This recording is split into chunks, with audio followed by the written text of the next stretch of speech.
हर हर महादेव, राधे राधे, जय श्री राम गाइस। तो आज हम आ चुके हैं अपने घर पे 4 नंबर गली में राधा कृष्ण मंदिर पर, जहाँ पर सजी हुई है जन्माष्टमी उपलक्ष्य में बहुत ही सुंदर झांकी। तो मैं आज आपको उस सुंदर झांकी के बारे में दिखाना चाहूँगा, और एकाएक झांकी में जो भी हम लोगों ने तैयारियां की हैं उसके लिए आपने विधिवत रूप से बताना चाहूँगा कि इसका क्या महत्व है।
तो आइए सबसे पहले हम चलते हैं परमपिता परमेश्वर भगवान शिव के चरणों में। तो अभी हम आ चुके हैं भगवान शिव के कैलाश पर्वत के पास में।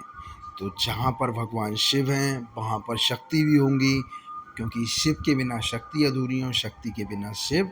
तो इसीलिए हमने साथ में शक्ति मतलब माता दुर्गा का भी पहाड़ किया है रेडी। ये देखिए आप, माता दुर्गा बैठी हुई हैं वैष्णो देवी अपने पहाड़ पर।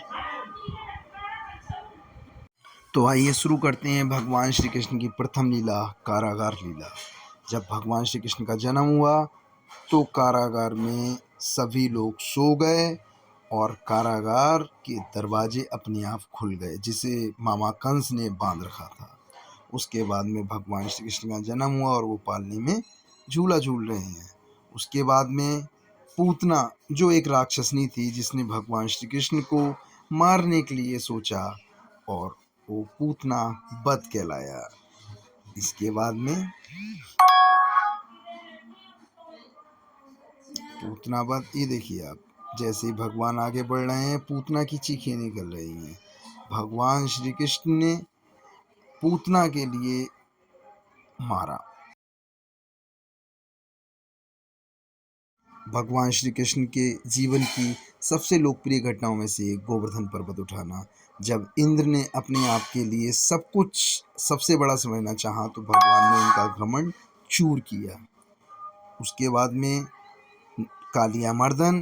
तो जब भगवान श्री कृष्ण को परेशान करने के लिए मामा कंस ने कालिया को यमुना जी में भेजा, तो भगवान श्री कृष्ण ने किस तरह कालिया का वध किया, बल्कि कालिया के लिए भगा दिया। तो ये भी एक लीला सबसे प्रसिद्ध लीलाओं में से एक है। उसके बाद में हम आते हैं ब्रह्मांड दर्शन। भगवान श्री कृष्ण ने किस तरह से मट्टी को खाया और माता ने कहा कि अपना मुख को खोलो और दिखाओ कि तुम्हारे मुख में क्या है। तो भगवान ने पूरे ब्रह्मांड का दर्शन करवाया। ये भी प्रमुख घटनाओं में से एक घटना है। इसके बाद में माखन चोरी की घटना। इन्हें तो माखन चोर कहते ही हैं, क्योंकि ये माखन चोरी में सबसे आगे थे। तो ये तो घटना इनकी जीवन काल की सबसे अलौकिक घटना में से एक है। इसमें ये देखिए आप, जैसे ही ये ऊपर बढ़ रहे हैं मटकी नीचे आ जा रही है, जैसे ये नीचे आ रहे हैं मटकी ऊपर हो जा रही है। कुछ इस तरह से इसके लिए बनाया गया है। इसके बाद में आप देखिए भगवान घुटने चल रहे हैं।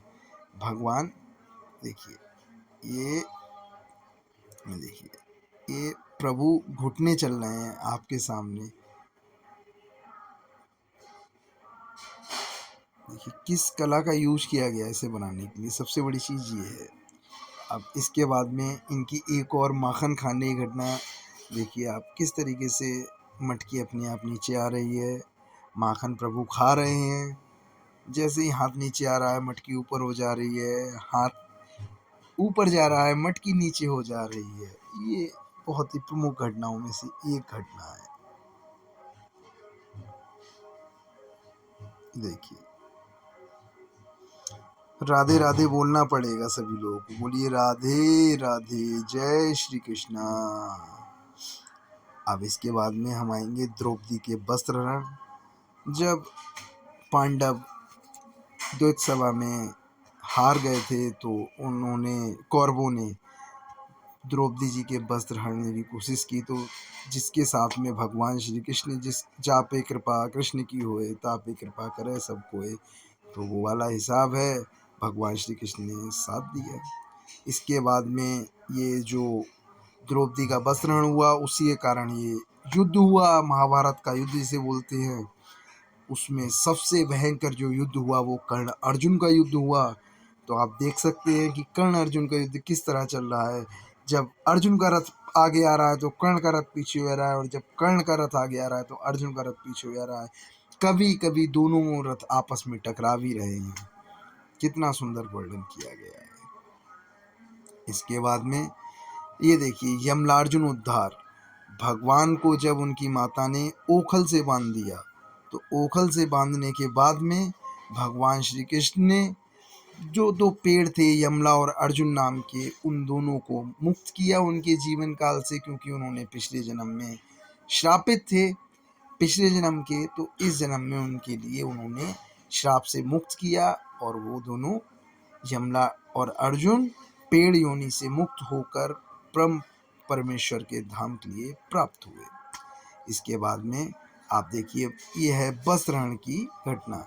जब गोपियाँ यमुना जी में नग्न अवस्था में स्नान कर रही थी, तो भगवान श्री कृष्ण ने उनके लिए एक सबक सिखाने के लिए उनके वस्त्र चुराकर पेड़ पर टांग दिए, और उसके बाद में गोपियाँ ऊपर हाथ बढ़ा रही हैं वस्त्र के लिए, तो भगवान श्री कृष्ण बार बार डाली को नीचे कर रहे हैं और बार बार डाली के लिए ऊपर कर रहे हैं, लेकिन वस्त्र उनके हाथ में नहीं आ पा रहे हैं। उसके बाद में अब हम चलते हैं रासलीला, जो भगवान श्री कृष्ण की लीलाओं में से एक लीला है रासलीला। अब आप देखिए इसमें प्रत्येक गोपी भगवान श्री कृष्ण के सामने आकर ही नृत्य करेगी, अन्यथा वो नृत्य नहीं करेगी।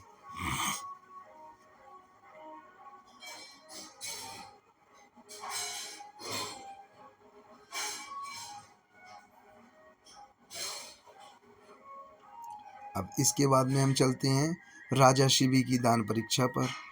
दानी तो बहुत हुए, परंतु राजा शिवी जैसा दानी कोई नहीं हुआ, जिन्होंने अपने समग्र शरीर को भी तराजू में रखने वाले थे। भगवान ने परीक्षा लेनी चाहिए, और उस परीक्षा पे वो खरे उतरे, तो भगवान ने कहा कि दानी तो बहुत देखे, लेकिन राजा शिवी जैसा दानी आज तक धरती पर नहीं हुआ। इसलिए बोला भी आता है कहावत में, क्या तुम राजा शिवी के जैसे दानी हो। अब इसके बाद में हम चलते हैं रामायण काल की बहुत ही सुंदर घटना, शबरी के बेर। माता शबरी भगवान राम का इंतजार करती रहीं कि कब मेरे राम आएंगे और मैं उनको बेर खिलाऊंगी। तो ये शबरी के बेर की बहुत ही सुंदर घटना है रामायण काल की। उसके बाद में हम आ जाते हैं सतयुग में। सतयुग में नरसिंह अवतार लिया भगवान विष्णु ने हिरण्यकश्यप का वध करने के लिए। ये देखिए आप नीचे भक्त प्रहलाद जो हैं वो भगवान नरसिंह को माला पहना रहे हैं, उनका स्वागत कर रहे हैं कि आपने मेरी लाज बचाई। भगवान तो भक्त वत्सल भगवान है, वो अपने भक्त की रक्षा करने के लिए किसी भी रूप में आ सकते हैं। इसके बाद में अब हम चलते हैं समुद्र मंथन की ओर। समुद्र मंथन बहुत ही ज़्यादा अलौकिक घटना है, क्योंकि इससे 16 रत्नों की प्राप्ति हुई थी, जिसमें हलाहल विष भी मिला, अमृत भी मिला, सुदर्शन चक्र भी मिला, लक्ष्मी भी मिली, कामधेनी गाय भी मिली। इस तरीके के 16 रत्नों की प्राप्ति हुई थी। तो ये हलाहल विष इस समुद्र मंथन से प्राप्त हुआ था। और एक तरफ हैं इसमें असुर और एक तरफ हैं देवता। ये देखिए असुर हैं और ये हैं देवता। तो दोनों तरफ असुरगण देवतागण लगे हुए हैं, समुद्र का मंथन हो रहा है। अब इसके बाद में मैं यहीं पर आपके लिए अपने इस ब्लॉग के लिए ख़त्म करता हूँ। अगर आपके लिए मेरा ये ब्लॉग अच्छा लगा हो तो प्लीज़ आप मेरे चैनल को लाइक कीजिए, शेयर कीजिए, सब्सक्राइब कीजिए। बहुत ही ज़्यादा समय की मेहनत का ये नतीजा है जो हम लोगों ने इसे बनाया है और पूरी तरीके से पूर्ण किया है। एंड आप सभी लोगों से आग्रह है कि यदि आप लोग मेरे एरिया के आसपास के हैं, मैं सिबीगंज बरेली एरिया से बिलोंग करता हूँ, यदि आप मेरे एरिया के आसपास के हैं तो प्लीज़ आप ज़्यादा से ज़्यादा की संख्या में आइए और हमारी इस झांकी का आनंद उठाइए। एंड आप सभी लोगों के लिए एक महत्वपूर्ण संदेश देना चाहता हूँ। प्रभु की कृपा से भगवान श्री कृष्ण की छठी 21 तारीख के लिए मनाई जाएगी। इस 21 तारीख की छठी महोत्सव में आप सभी लोग सादर आमंत्रित हैं। तो प्लीज़ आप सभी लोग छठी के दिन 21 तारीख के लिए शाम 5 बजे से होने वाले भंडारे में अधिक से अधिक संख्या में आएँ और प्रसाद ग्रहण करें। राधा